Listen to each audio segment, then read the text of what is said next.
when the mechanic arrived to repair. A billionaire's jet, he only received dirty looks. A few minutes later, he turned the tables, leaving everyone speechless. A discreet but noticeable laugh echoed through the hangar when João Pedro parked his old truck on the private lane of the São Vicente Executive Terminal. Through the dark windows of the VIP terminal, impeccable internal directors exchanged looks of astonishment and mockery. There was the 38-year-old mechanic Hans, scarred from years of hard work, unloading his battered toolbox. "Is this the specialist they called for, Mrs. Montero's jet?" asked Carlos Eduardo, operations director at Asas Daradas, with a hint of disdain that he could barely hide. "I thought they asked for the best coach in the region, didn't they? Someone who looks like he just stepped out of a roadside garage." João Pedro heard the comment, but remained calm. For him, that scene was old acquaintance. What most people didn't know was that those experienced hands had already pulled more luxury planes out of trouble than all the certified technicians at that airport combined. 15 years repairing executive jets for national awards for technical excellence. And still his appearance spoke louder than his brilliant track record. "Mrs. Montero's jet needs to take off in 2 hours, the runway supervisor said, keeping a safe distance. Our own technicians could not find the problem. If you don't resolve it in time, we'll call the Rio de Janeiro team." The Gulfstream G650 gleamed in the morning sun, a flawless $1 million jewel. As João Pedro approached, he noticed eyes following him through the terminal windows. Critical, suspicious eyes, and a pair that stood out. Observant, calculating, intrigued. Let him work. A firm, sharp female voice broke the silence. Patricia Monteros, 43, CEO of Asas Daradas, and Dona Jato walked down the runway with determined steps. Her navy blue jacket contrasted with her perfectly arranged brown hair. She didn't look at the directors, only at João Pedro. "How much time do you need?" "It depends on the problem, ma'am," João Pedro replied, holding her gaze without hesitation. "You have 1 hour," Patricia replied, checking her wristwatch, which was worth more than João Pedro's entire annual salary. "Surprise me." As the directors returned to the comfort of the air conditioning, João Pedro opened the main access panel and soon understood the problem. The pressurization system had suffered a catastrophic failure that previous technicians mistook for a simple electrical problem. If the jet took off like this, the cabin would depressurize at an altitude of over 13,000 m, killing everyone on board. His hands moved with surgical precision. No one realized he wasn't just fixing things, he was saving lives. Out of the corner of his eye, he noticed Patricia Monteros watching him closely through the glass. Her gaze was different from all the others. It wasn't contempt, it was silent recognition. 30 minutes later, the problem was solved. João Pedro closed the panel, wiped his hands on an old cloth, and began to put away his tools. His work was done. Acknowledgments were unnecessary, as is almost always the case. Providing impeccable service was the minimum expected, never a reason to celebrate. Then, Patricia Montero left the terminal again, this time alone. She went straight to João Pedro, ignoring the curious looks from her team. How long would it take for them to figure out the real problem? She asked in a controlled voice. They would never have found it, João Pedro answered directly. The jet would have crashed with everyone on board before that. The silence that followed was heavy. Patricia's eyes examined João Pedro with an intensity that made him uncomfortable. "Come with me," she ordered, taking everyone by surprise, especially Carlos Eduardo, who watched the scene with growing nervousness. What no one at that airport could have imagined was that this moment was not just about a fixed jet or saved lives. It was the beginning of a story that would challenge old prejudices and reveal truths that the aviation elite had tried to hide for decades. The biggest of them, the man who had just saved the jet, had actually designed the pressurization system that equipped half of the Asas Douradas fleet, a system for which Carlos Eduardo had received all the laurels and promotions. The eyes of the executives followed João Pedro and Patricia as they walked away from the jet, leaving a trail of gossip and whispers in the air. Carlos Eduardo, his face contorted in a mask of concern, was tense like a violin string about to snap. "My office now," Patricia ordered, leading João Pedro to an area of the terminal that few employees had access to. No words were spoken during the walk, only the sound of their footsteps echoing through the shiny corridors. The private room was the perfect combination of luxury and practicality. Patricia closed the door, showed João Pedro a chair, and sat behind her desk. "Did you tell me your full name?" she asked, her eyes analyzing every detail of him. João Pedro. A dense silence filled the room as she typed something on her tablet. Her eyes widened a little. "João Pedro J.P.," she murmured. "Those are the initials engraved on all the original designs for our G7 pressurization system." João Pedro remained impassive, but his fingers tightened slightly on the armrest. She knew 3 patents, 4 innovation awards, a master's degree in aerospace engineering from the Federal University. "And yet you fix jets like a regular mechanic." "Why?" "Because no one hires a black engineer from the outskirts of the city to lead development teams," he answered bluntly. "And mechanics have bills to pay too, Mrs. Montero's." Patricia opened a drawer and pulled out a folder. Inside were company documents detailing the development of the G7 system, all signed by Carlos Eduardo as chief engineer. "Do you know how much profit this system has brought my company in the last 5 years?" she asked, leafing through the documents. "Approximately $428 million. João Pedro answered. "The system has reduced fuel consumption by 23% and maintenance costs by 31%. Patricia raised her hands, surprised by the accuracy of the answer. Carlos had received 3 promotions and a bonus of $2.5 million for his work. Continued. While I continued to fix jets," João Pedro completed without any emotion. The conversation was interrupted by insistent knocking on the door. Carlos Eduardo entered without waiting for an answer, his face a mixture of false concern and barely concealed anxiety. "Patricia, the board is waiting for you on the video conference and we need to discuss."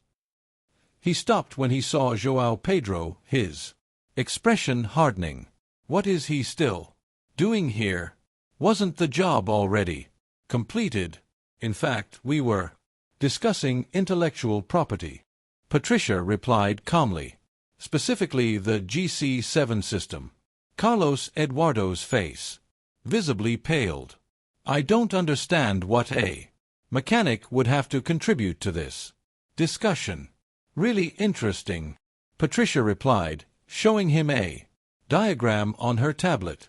"Because I have Here the original G7 projects with the initials JP, and I just found out that they belong to João Pedro, who worked briefly in the development department 5 years ago.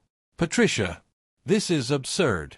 Carlos Eduardo forced a laugh. He was just an assistant. Coach, the G7 system was developed entirely by my team. At that moment, the door opened again. A middle-aged woman came in carrying a suitcase even thicker than Patricia's. It was Dr. Laura Mendonça, Chief Legal Director of Ozas Daradas, who João Pedro recognized from company reports. Forgive me for being late, Patricia. I had to double-check the intellectual property records, she said, nodding politely to João Pedro before turning to Carlos Eduardo with a sharp look. And yes, I confirmed everything. The digital signature on the original files corresponds to Mr. João Pedro, not you, Carlos. Carlos. Eduardo seemed to choke on his own words. There must be a mistake. He worked under my supervision. Any small contribution. Small. Patricia interrupted him, opening another file on her tablet. Carlos, I have emails from you to HR recommending the dismissal of Mr. João Pedro for technical incompetence. Exactly 3 days after he submitted the complete G7 project to the internal system, João Pedro watched the scene calmly, which surprised even himself. 5 years ago, when he was escorted out of the building like a criminal, humiliated in front of the entire staff, he had sworn that one day the truth would come. Oh, I didn't expect it to be like this or so suddenly. Mr. João Pedro, Patricia said, turning to him. Dr. Laura prepared some documents. She would like you to review them. Basically, we are proposing retroactive recognition of your authorship, financial compensation for royalties due, and a proposal. What kind of proposal? João Pedro asked, keeping his voice steady. The kind that makes history, she replied before turning to Carlos Eduardo. Carlos, you are temporarily removed from your duties, pending the conclusion of the internal investigation. Please hand over your badge to security. Carlos. Eduardo hesitated, his face a mask of contained rage. You can't do that. The council never. The council will be informed within the hour. Patricia, cut him off. And if you want to maintain any dignity, I suggest you walk out that door now, before I decide to call security. When Carlos Eduardo left, slamming the door with unnecessary force, Patricia turned to João Pedro and Laura. Now we can really start. What happened in the next 2 hours would change not only João Pedro's future, but the entire power structure within Ozas Darados. Well, Laura was examining the legal documents. João Pedro noticed something surprising about Patricia Montero's. She wasn't just trying to right a wrong.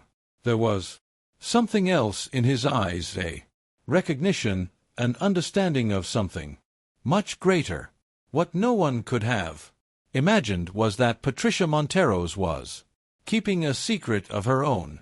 His briefcase contained not only the G7 system documents, but also a thorough 2-year investigation into systematic patterns of discrimination and idea theft within the company itself.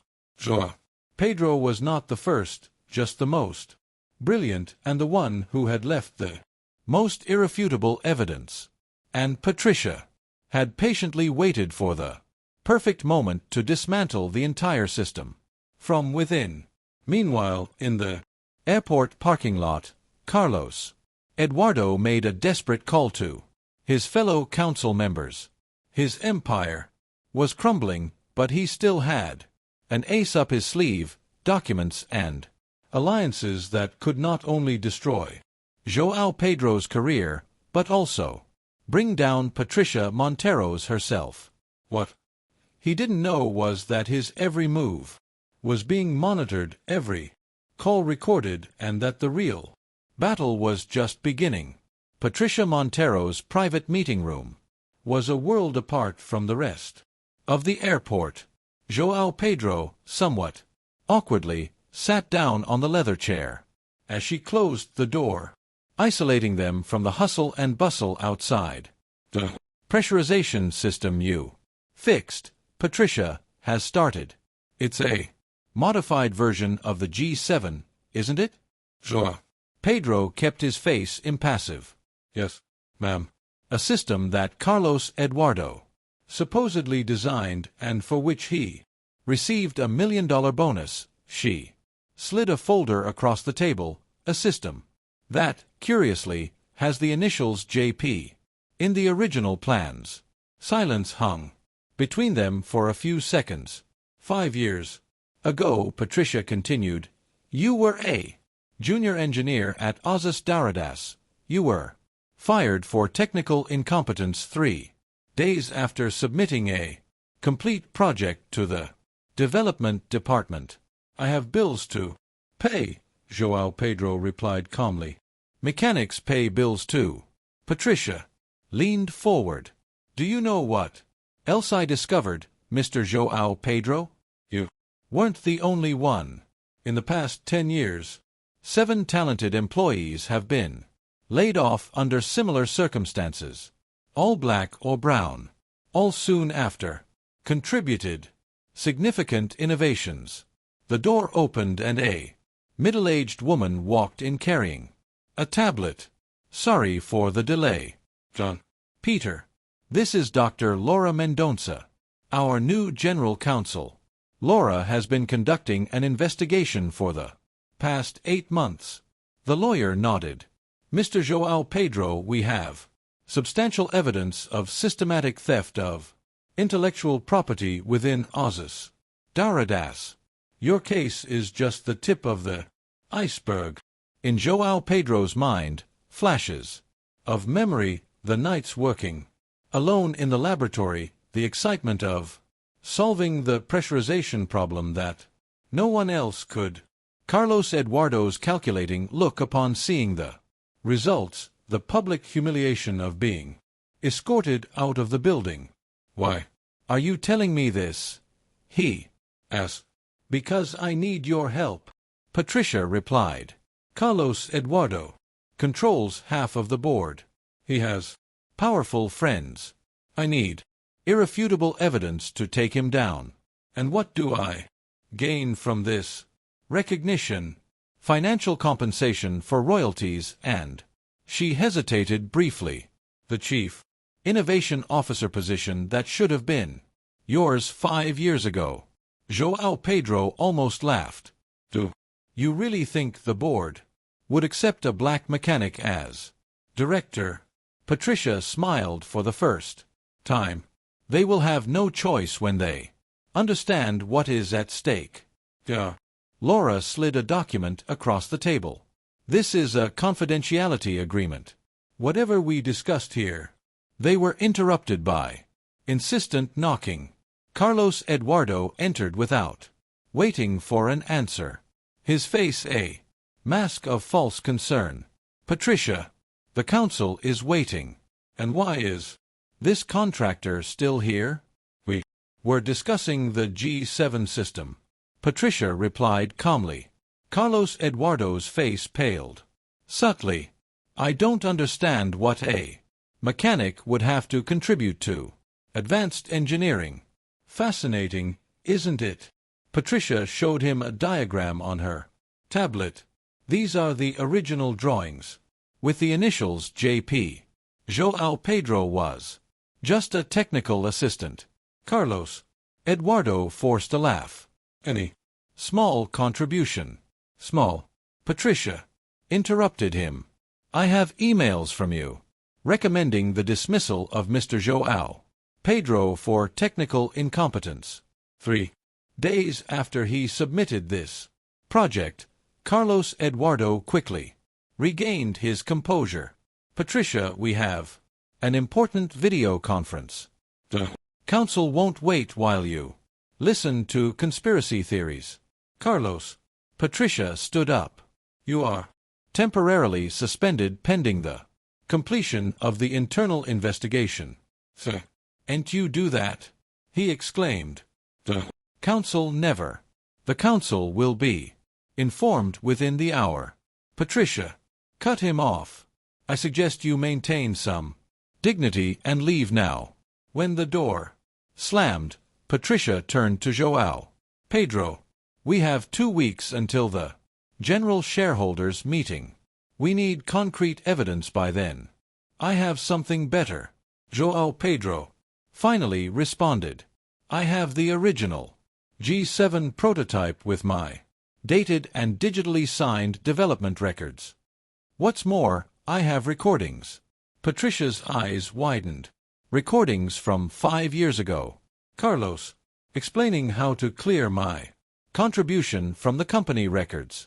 How to discredit me, word for word. Dr. Laura looked impressed. How did you get it? João Pedro smiled for the first time. I grew up fixing electronics in the poorest neighborhood in town. I learned early on that people like me need insurance against people like him. What Patricia Monteros could not imagine was that João Pedro had not only kept evidence about his own case. In his 5 years working as a mechanic, he had meticulously catalogued every stolen patent, every appropriated idea, every talent wasted by institutional prejudice. His simple appearance was his best camouflage. While fixing Billionaire's jets, he secretly collected the fuel needed to take down an entire system. Carlos Eduardo thought he was dealing with nothing more than a humiliated mechanic. He was about to discover that he was not just dealing with an engineering genius, but with a patient strategist who had turned 5 years of forced invisibility into the perfect weapon against those who had underestimated him. 6 months later, the Azus Daradas headquarters was unrecognizable. The executive floor, previously occupied exclusively by white men, now reflected the diversity that Patricia Monteros had promised to implement. At the center of this new chapter was João Pedro, no longer an anonymous mechanic, but director of technological innovation, leading the division that had created the G7 system. The extraordinary shareholders' meeting months earlier had entered Brazilian corporate history. Patricia Monteros with Docadora Laura by his side had presented irrefutable evidence of systematic discrimination and intellectual appropriation, culminating in the devastating recording of Carlos Eduardo. We need to get rid of this pretentious mechanic. Carlos Eduardo's voice echoed through the speakers of the packed auditorium. Erase any trace of his authorship. Who would believe that a black man from the outskirts created something so sophisticated? Our clients trust us, not people like him. The silence that followed was broken by a growing murmur of indignation. The company's shares plummeted 18% that day, but what came next surprised even the most skeptical. I could have sued individually, João Pedro explained in his first interview with the prestigious magazine Su Aberto. But the problem was bigger than Carlos Eduardo. It was something systemic. The solution, proposed by João Pedro and fully supported by Patricia, was revolutionary. Create a program to identify and reward all employees whose intellectual property had been appropriated in the last 10 years. More than that, establish an innovation fund specifically aimed at historically marginalized communities. Carlos Eduardo, in turn, faced multiple lawsuits. His Professional credentials were revoked and his reputation destroyed. The man who had once ridiculed João Pedro on the track now couldn't even get a job as a consultant in third-tier companies. Revenge was not my goal, João Pedro confided in Patricia during the inauguration of the Community Center for Technological Development, financed by Aziz Daradas. Justice, yes, and visibility too. The center, located in the same neighborhood where João Pedro had grown up, offered advanced technical training to young people without access to quality formal education. Under his guidance, 3 groundbreaking patents had already emerged from students in the program. You know what's ironic? Patricia asked, watching a group of teenagers working on a prototype. If Carlos had simply shared the credit with you, he would still be a director. Greed makes people completely underestimate the potential of others. Even more surprising was the proposal Patricia made to João Pedro 3 months after he was hired. It wasn't just a management position she offered, but a literal and figurative partnership.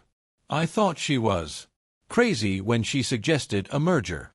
João Pedro confessed on a popular TV show. Not a marriage, as people have speculated, but a business merger. My small engineering company, which I had run out of my garage during those 5 years as a mechanic, was now worth 30% of Golden Wings. The old directors who had seen him on the track that morning were no longer laughing. Some resigned, unable to work under the new leadership. Others remained to learn the hard way that talent and competence have no color.